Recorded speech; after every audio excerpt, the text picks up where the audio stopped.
एक ऐसा पति जिसने अपनी पत्नी को विवाह के प्रथम दिन ही घर के नीचे बने तल घर में बंद कर दिया।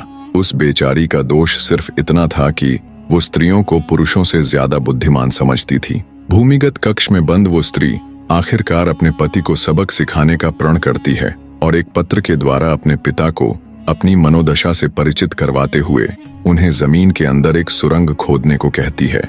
बेटी के कहे अनुसार पिता ने कई दिनों की मेहनत से सुरंग बना दी। अब वो स्त्री हर रोज उस सुरंग के जरिए अपने घर आने जाने लगी। स्त्री ने अपने पति को सबक सिखाने के लिए ग्वालन का रूप बना लिया और पिता की सहायता से नगर के बाहर एक छोटा कच्चा मकान बनवा लिया और कुछ गाय भी पाल ली। अब वो ग्वालन के वेश में अच्छी तरह से बन ठन कर अपने पति को रिझाने के लिए उसके आसपास रहकर, जहां वो अपनी मित्र मंडली के साथ उठता बैठता था, दूध बेचने लगी। आखिरकार जैसे उसने सोचा वैसा ही हुआ। उसके पति की निगाह उस पर पड़ ही गई। वो उसके रूप रंग पर इतना मोहित हो गया कि अब तो वो हर रोज उसके आने के समय उसे क्षण भर देखने के लिए वहां बैठने लगा। कई दिन ऐसे ही गुजर गए।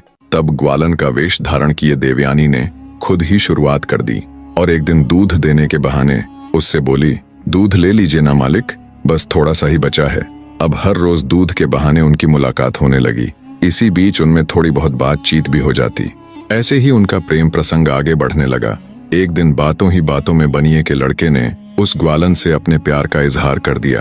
अंधे को क्या चाहिए, दो आंखें। ग्वालन यानी देवयानी ने बिना समय गवाए उसका इजहार स्वीकार कर लिया। बनिए का लड़का अब हर रोज रात को नगर से बाहर बने ग्वालन के ठिकाने पर जाने लगा। अब हर रोज का यही प्रसंग था। देवयानी सुरंग से होती हुई अपने घर आती और वहां से ग्वालन का वेश धारण कर अपने पति से मिलती। ऐसे ही उन दोनों को मिलते मिलते काफी समय बीत गया। बनिए का लड़का अब हर रोज अपनी ग्वालन प्रेमिका को कुछ न कुछ भेंट देने लगा। कभी आभूषण तो कभी धन, तो कभी कुछ तो कभी कुछ। पर फिर एक दिन जब बनिए का लड़का ग्वालन से मिलने आया तो न उसे ग्वालन का वो कच्चा मकान मिला, न उसकी गाय और न वो खुद। ये देख वो भौचक्का सा खड़ा रह गया। उसने आसपास बहुत पूछताछ की पर कोई उसे कुछ बताता तो तब जब किसी को उस ग्वालन के बारे में कुछ मालूम होता। ग्वालन के प्यार में वो अब हर समय विरक्त रहने लगा। उधर ग्वालन यानी देवयानी का उससे मिलना बंद करने के दो कारण थे। एक तो वो उसे बिछड़ने का एहसास करवाना चाहती थी और दूसरा कारण ये कि वो माँ बनने वाली थी। एक दिन जब दासियां उसे खाना देने आई तो वहां एक नवजात बच्चे को देवयानी की गोद में खेलता देख दंग रह गई।